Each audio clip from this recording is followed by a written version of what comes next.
आपल्या शहरातील, जिल्ह्यातील आणि राज्यातील ताज्या बातम्या पाहण्यासाठी TV7 न्यूज चॅनल सबस्क्राइब करा आणि बेल आयकॉनवर क्लिक करा।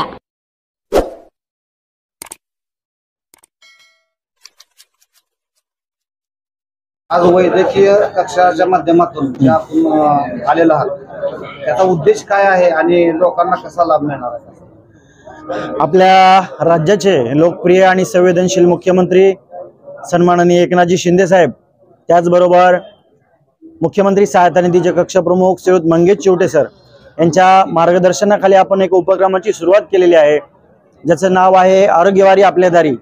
आता संपूर्ण महाराष्ट्रभर या वारीचा प्रवास झाल्यानंतर आज ही वारी आपल्या सांगोला विधानसभामध्ये आदरणीय शहाजी बापू पाटील यांच्या कार्यालयामध्ये आपण आज आलेलो आहोत।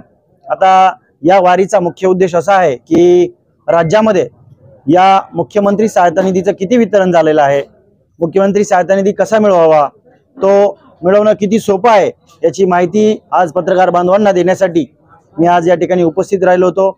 तर मला आवर्जून सांगायचे की राज्यामध्ये आतापर्यंत 40,000 रुग्णांना 340 2 वर्ष 2 महिन्यामध्ये 40,000 रुग्णांना 340 कोटीचं वितरण यामध्ये झालेलं आहे। त्यातील 16 कोटीचं वितरण हे सोलापूर जिल्ह्यासाठी झालेलं आहे आणि जवळपास 1,60,00,000 रुपयाची मदत या सांगोला विधानसभेसाठी झालेली आहे। तर मला आवर्जून पत्रकार बांधवांना माझी विनंती आहे, कळकळीची विनंती आहे की ही योजना आपल्या माध्यमाद्वारे, आपल्या प्रसार माध्यमाद्वारे इतरांपर्यंत पोहोचवावी, जेणेकरून एखाद्या व्यक्तीचा जीव वाचण्यास मदत होईल।